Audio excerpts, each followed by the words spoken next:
Episode की शुरुआत में हम देखते हैं कि वांग जब जंगल में होता है तो उसके पीछे कोई होता है और उसका नाम पुकार रहा था, बल्कि और कोई नहीं, ये अपना गुंगटैन होता है। ये भी नहीं मरा। वांग पलटता है, लेकिन तब तक उसके और गुंगटैन के बीच एक शील्ड जैसा आ जाता है, जिसकी वजह से वांग उसे देख नहीं पाता। कोई नहीं दिखता तो वांग जाने लगता है, तो फिर से गुंगटैन उसका नाम पुकारता है। वांग पलटता है, लेकिन फिर से वहाँ पे कोई नहीं होता। इधर मीनू और जोरांग सोरियोन के कमरे से टेलीपोर्ट होकर सीधा जंगल में आ गए थे और उन्हें भी समझ नहीं आ रहा था कि ये कैसे हुआ। मीनू डरते हुए पूछते है कि हम कहाँ हैं, तो जोहान कहता है कि उसे भी नहीं पता। तभी एक मॉन्स्टर जो पेड़ की तरह दिख रहा था उनकी तरफ आता है। मीनू और जोहान देखते हैं कि उस पेड़ के बीच में सोरियोन होती है, जो कहती है कि मुझे अपना बदला चाहिए। सोरियोन जोर से चिल्लाती है और पेड़ से ब्रांचेस निकलकर मीनू और जोहान पे अटैक कर देती है। जोहान हमारा फाइट बैक करता है, मगर वो मॉन्स्टर उसे गले से पकड़कर बीच में हैंगिंग गार्डन दिखा देता है। मॉन्स्टर मीनू को भी पकड़ने वाला होता है, तभी वांग का खंजर उड़ता हुआ आकर उसे रोक देता है। वांग को देखकर मीनू खुश होकर उसकी तरफ बढ़ना चालू करती है और वांग कहता है कि मैंने कहा था ना कि बिना मेरे परमिशन के पगली कहीं मत जाना। फिर मीनू कहती है कि हम तो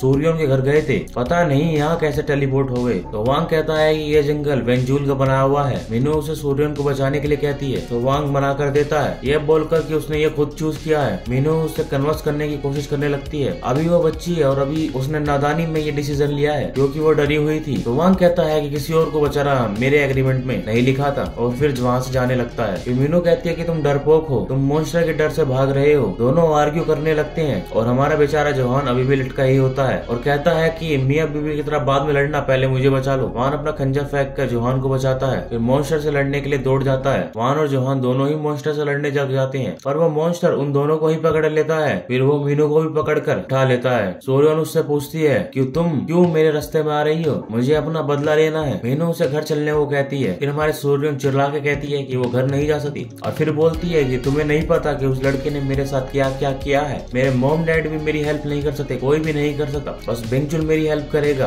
और वो मेरे लिए उस लोंडे को टपका देगा। फिर सीन शिफ्ट होता है और हमें दिखाया जाता है सोरियोन ने बेंजुल को प्रे किया था, अपने रिवेंज के बदले अपना बॉडी के ऊपर कर दिया था। कितनी बड़ी पागल लड़की है ये। मॉन्स्टर हमारा मीनू पर अटैक करने वाला था, तो वांग अपने अंदर के डीमन को जगाकर उसे बचा लेता है और एक बार फिर से मॉन्स्टर से लड़ने लग जाता है। मीनू इसी तरह फिर से सोरियोन के पास आती है और उसे समझाने लगती है, बेंजुल तुम्हारे रिवेंज नहीं लेगा। क्या अभी तक उसने कुछ किया है उस लड़के के साथ? तुम मेरी बात सुनो, मैं तुम्हारे लिए रिवेंज लूंगी, मैं ये कर सकती हूँ। मुझे लेट जरूर हुआ पर मैं उस लड़के को पनिशमेंट दिला के रहूंगी। सोरियोन हमारी कन्विंस होने शुरू हो जाती है और कहती है कि प्लीज मुझे बचा लो। बड़े ही लेट इसको बुद्धि आई, मगर मॉन्स्टर सोरियोन को पकड़ लेता है और खुद में जकड़ने लग जाता है। मीनू उसे खींचने की कोशिश करती है पर कर नहीं पाती, तो मॉन्स्टर सोरियोन को खुद में संभाल ले रहा था। तभी मीनू की बॉडी से पावरफुल ब्लास्ट निकलता है। ब्लास्ट इतना बड़ा था कि बैकजो योंगजो कुंगटन को भी फील होता है। एनर्जी ब्लास्ट से मीनू बेहोश हो गई थी। उसे होश आता है तो देखती है कि वांग उसे पकड़े हुए था और मॉन्स्टर का कहीं कुछ पता नहीं था और उन्हें सूर्योन वहीं पे पड़ी मिलती है। वहां एक वर्म होल बनाकर सूर्य के कमरे तक ले जाता है। मेरे को तो लगा था इन्होंने सुपर सीरम पी रखे हैं, इन्होंने पता नहीं तो क्या क्या पी रखा है। जहाँ पे मीनू फिर से बेहोश हो जाती है। मीनू को होश आता है तो फिर वो हॉस्पिटल में थी। तो वांग बताता है कि बेंजुल का स्पिरिट वापस से जंगल में चला गया है। वांग ये भी बताता है कि हमारा नॉर्मली बेंजू इतने वायलेंट नहीं होते, हमारे वंजुन को भी लश डीमेंस ने पोल्यूट कर दिया था और वो तुम्हारे पीछे था। सोरियोन को तो बस उसने यूज ही किया था। मीनू फिर सोरियोन के पास जाती है तो उससे पता चलता है कि लौंडिया तो कोमा में पहुंच गई है। डॉक्टर बताते हैं कि उसे कुछ हुआ नहीं है, लेकिन वो जाग ही नहीं रही है। फिर जोहान मीनू के पास जाता है और फिर पूछती है कि तुम हो कौन और मुझे सच बताना कि तुम कौन हो। जोहान कहता है यहाँ पे जो अजीब सी चीजें हो रही है, मैं उसे इन्वेस्टिगेट करने आया हूँ। दूसरी तरफ हम वांग को देखते हैं जो बैकजो को बताता है कि वेंजो लश डीमन ने उसे भी पोल्यूट कर दिया और फिर वहाँ गुस्सा हो जाती है बढ़िया और कहती है कि ये लश डीमन सामरा को बर्बाद करके ही छोड़ेंगे। बैकजो फिर कहती है कि उसे डर है अगर वांग अपने डीमन पावर यूज करेगा कि फिर वो भी कभी डीमन न बन जाए, लेकिन हमारा वांग कहता है कि मैंने सुपर सीरन वर्जन 2 पिया है, अपन कभी भी डीमन नहीं बनेगा। मीनू सीरन से मिलने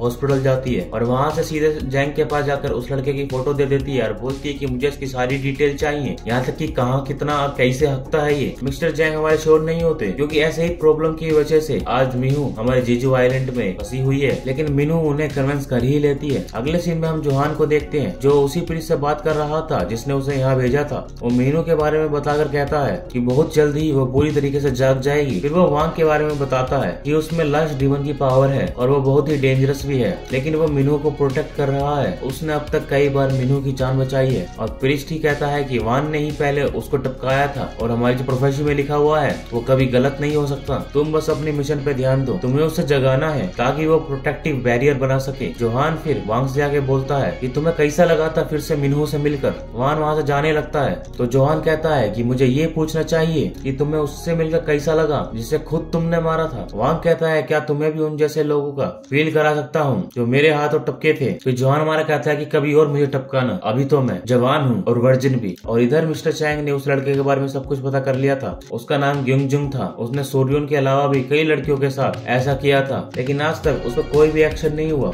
उसके दो रीजंस हैं। पहले ये उसकी फैमिली बदमाश है और दूसरा ये उसने जिस ऐप और साइट से फोटोज भेजा था वो ऐप बिना यूजर परमिशन के डेटा नहीं देती, इन्वेस्टिगेशन के लिए भी नहीं। अगर हैकर के थ्रू एविडेंस मिल भी जाए तो वो लीगली एक्सपेक्ट नहीं होगा। मिस्टर चैंग फिर साइलेंट चैट कंपनी के बारे में बताते हैं। ये एक स्टार्टअप थी जिसे फंड्स की जरूरत थी। मीनू फिर अपनी आंट से उस कंपनी को खरीदने को बोलती है। बदले में वो प्रॉमिस करती है कि वो देहान होटल में कोई इंटरफेयर नहीं करेगी। लेकिन सारे एविडेंस मिलने के बाद भी ग्युंगजुंग को सिर्फ 3 साल की सजा होती है। इससे मीनू बहुत ही गुस्से में होती है। नेक्स्ट सीन में हम ग्युंगजुंग को देखते हैं जो अपने लॉयर के साथ हॉस्पिटल गया था सोरियोन को देखने। पहले तो वो मीनू से माफी मांगने का नाटक करता है, फिर हंसने लगता है ये लोंडा साइको था और सोरियोन के बारे में उल्टी सीधे बातें कहने लगता है। मीनू से रहा नहीं जाता और वो उसे एक पंच मारती है और उसका नक्शा बिगाड़ देती है। वांग भी हमारा उस समय वहीं होता है और वो सब कुछ देख सुन रहा था। स्कूल में योंग जी मिन्हो के पास आती है तो मिंग जो उसे सोरियोन के कंडीशन के बारे में बताती है और ये भी बताती है कि उस लड़के को 3 साल की सजा हुई है जो सही तो नहीं है, तो बस अब उसे भगवान ही सजा दिला सकता है। दूसरी तरफ वांग खुद जाकर वैंजोल से सोरियोन के लिए मदद मांगता है। फिर हम ग्युंगजुंग को देखते हैं जो सोरियोन की फोटोज अपलोड करने की सोच रहा था। तभी वहाँ वैंगजोल आकर उसको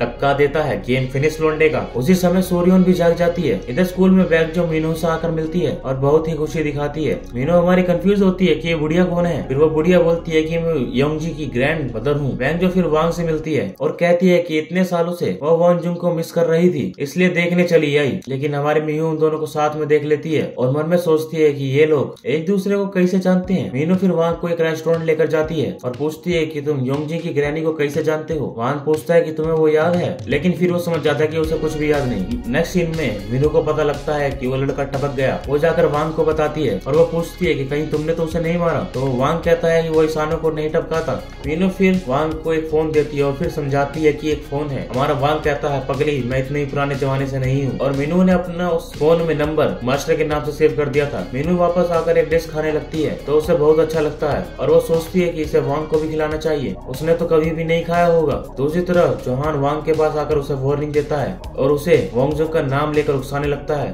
वांग गुस्से में अपना खंजर निकाल लेता है। जोहान असल में लड़ने ही आया था, वो भी अपनी तलवार निकाल लेता है और दोनों फाइट करने लग जाते हैं। लड़ते लड़ते जोहान एक बिल्डिंग में कूद जाता है। वांग भी उसके पीछे वहाँ पहुँचता है। जोहान ने वहाँ पे वांग के लिए काफी सारे तोहफे बिछा के रखे हुए थे जिसकी मदद से वो वांग को कैप्चर कर लेता है। जोहान फिर कुछ प्रेयर बोल के वांग के अंदर के डीमन को जगा देता है। डीमन पावर से वांग खुद को फ्री कर लेता है। जोहान को गले से पकड़े लेता है। तभी मीनू वांग के लिए डिश लेकर वहाँ पहुँच जाती है। वांग को डीमन के रूप में देखकर उसके हाथ से प्लेट गिर जाता है। काश वो खाना मुझे मिल जाता। मीनू को देखकर वांग फिर से एक बार उसको मारने के लिए दौड़ता है अपना खंजर लिए हुए और हमारे मीनू को सब कुछ याद आ जाता है। मरने पे तो फरिश्तों को भी याद आ जाता है कि वांग ने उसे पहले टपकाया था और वही वांगजुंग थी। फिर ऐसा लगता है कि वांग का खंजर मीनू के अंदर घुस जाता है और स्टोरी का ये एपिसोड होता है यहीं पे खत्म। जिसको ये एपिसोड पसंद आया हो वो चैनल को सब्सक्राइब कर लो, बेल नोटिफिकेशन को ऑल पे सेट कर दो और वीडियो को लाइक कर दो। मैं मिलता हूँ आपको अगली वीडियो।